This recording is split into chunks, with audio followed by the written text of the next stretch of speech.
That means those tissues are metabolically active, and therefore they are producing CO2. Okay, is everybody with me? Now, this process, once again, let's think about that one red blood cell with that one hemoglobin. That one hemoglobin could pick up the CO2, but the majority of the CO2 from those tissues that make it into the bloodstream, we have ways to buffer the CO2. Is it so that we don't increase the pH of the blood? Because we cannot increase the pH of the blood. All right? The red blood cell itself has the ability to help buffer the CO2 that gets picked up.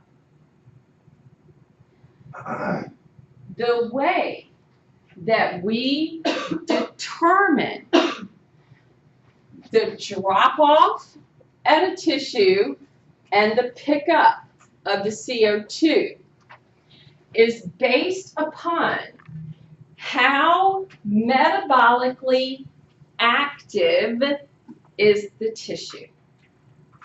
So we're going to find that throughout our body and based upon activity levels, when oxygen is bound to hemoglobin, we term it oxyhemoglobin because it will have a certain amount of oxygens. Then, if no oxygen is bound, deoxyhemoglobin, the relationship between them is my dissociation curve. For example, this hemoglobin that had all of them at 100%, as it traveled through the body, and if it dropped off all those oxygens, that dissociation curve would be high. Does that make sense?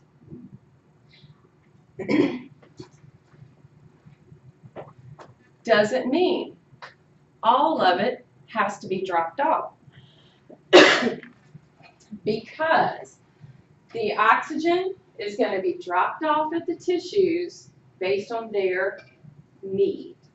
So, just to make sure I understand, when certain tissues need more oxygen, the body will retain more carbon dioxide until that tissue is finished needing more oxygen. Now, what will happen is, as the blood flows through that metabolically active tissue, a lot of CO2 will be picked up. Okay.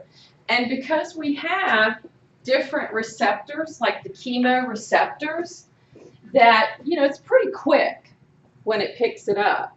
It'll make us breathe more, load more oxygen as it gets to that active tissue, dump off that oxygen, pick up that CO2, get rid of it. Yes. So then what causes the buildup of the CO2? If you're, I guess you're not taking out equal parts CO2 as you are putting in oxygen, so then the CO2 stays and they have to buffer it in order to increase the blood will have to buffer it.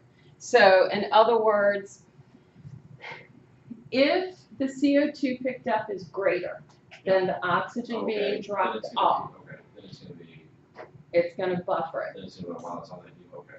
Yeah. It may load some of that CO2 onto the hemoglobin, not on the heme group. All right? The rest of it, it wants to buffer in the blood. That is not always the case. can the blood get acidic? Oh, yeah. Yes. Which means too much CO2 in the blood. Okay? Sorry. No, that's okay, because see, here's when we look at oxygen and the CO2, when we are looking at how it's going to get dropped off and picked up, okay, it really is going to be based, under normal conditions, on how active that tissue is. Think about this for a second. Right now, as you all are sitting here, skeletal muscle, is it very active? But what muscle is? Heart. My heart, Smooth muscle. my brain, my smooth muscle, my viscera, okay? So here's what's basically occurring in the body. The blood is still leaving the heart, still returning, okay? It's still going to go on a systemic circuit versus the pulmonary circuit, okay? The difference is the blood flow through your actual skeletal muscles. Remember how those capillary beds have the ability to have those little sphincters and make the blood just keep going? That's what's happening at your muscles. So at the level of your skeletal muscles, a lot of the blood is simply being shunted, making its way to these other organs of the body. Dissociation of oxygen at the skeletal muscles is probably very small right now, but it's still picking up CO2. Because remember, CO2 comes in at that capillary bed on the venous end. Oxygen has to leave by way of the arterial end. And if I have shut off that coming into my skeletal muscles, that means no oxygen's being dropped off. But CO2 can still filter in to my venous side. But that's okay, because it's still going to make its way to pulmonary circuit where we're going to breathe it out. Break time, you're going to get up. What's going to happen to those skeletal muscles? They're going to engage. They are going to get started. They are going to demand a higher blood flow. Because they demand a higher blood flow, therefore oxygen drop off. And dissociation curve increases. Brian's still looking. No, I'm confused about the Carbon the dioxide? reaction. In carbonic acid is HCO. CO2. Well, now, here's the way it's showing. Because we're going to have CO2, and look there, I got that one, that should be down here. CO2 is what's given off by the cell. Yep. Once it gets into the blood with water, Yep. This is where we're going to create our carbonic acid. That's carbonic acid, okay. Yeah, carbonic acid. Okay. Okay, sorry. What? Just when the carbonic acid, wouldn't that have to, what does it react with? Oh, I don't have all the parts up there. Yeah, You're yeah. wanting to complete. Complete, yeah. Yeah, you're wanting to complete. It should. Yeah, there should be some other things up here for the chemical reaction, but I don't care if you know the chemical reaction that's or what's not. confusing me. No.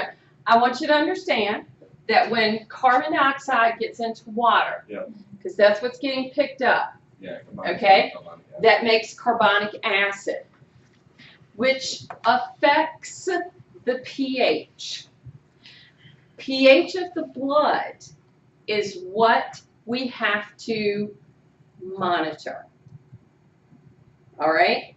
The pH of the blood, we need it to stay as close to the 7.45 as possible. So if my CO2s increased, I have raised my pH, which means that number has gone down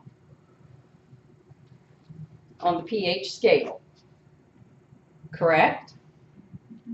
I don't want that. Okay? So my body is going to have the ability, and Brian, we're going to see it in the pictures. Okay. Okay? Has the ability to buffer this and turn it into a bicarb, okay? Hydrogen ions, and we're going to buffer that in the blood. For the most part, this works great. This system of picking up the CO2, which gets in the blood, which can make the carbonic acid, which can affect my 7.45, the body takes care of it. We're good. Okay?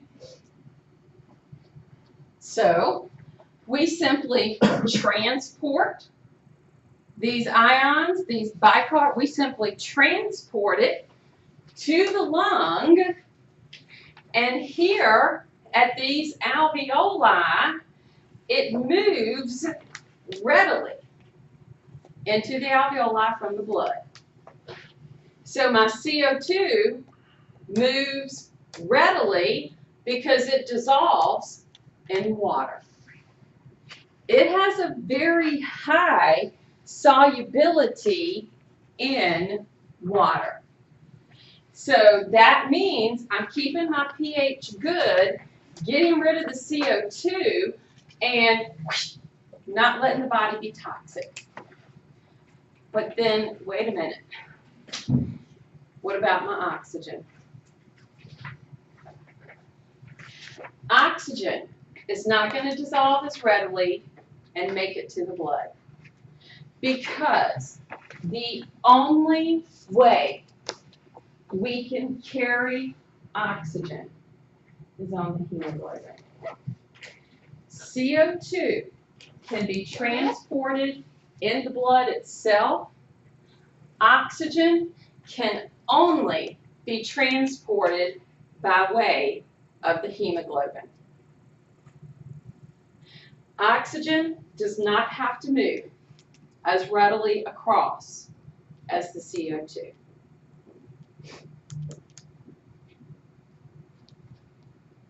Is everybody with me? All right, we got some pictures. We're going to see it, okay?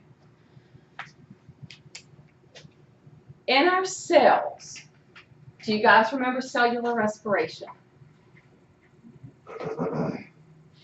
Yes, no, maybe. What does it require? We got to have oxygen be present.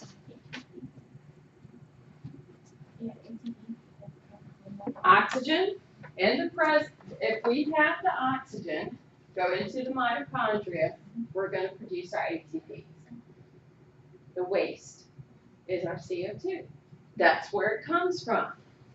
So if we look at the tissues of the body,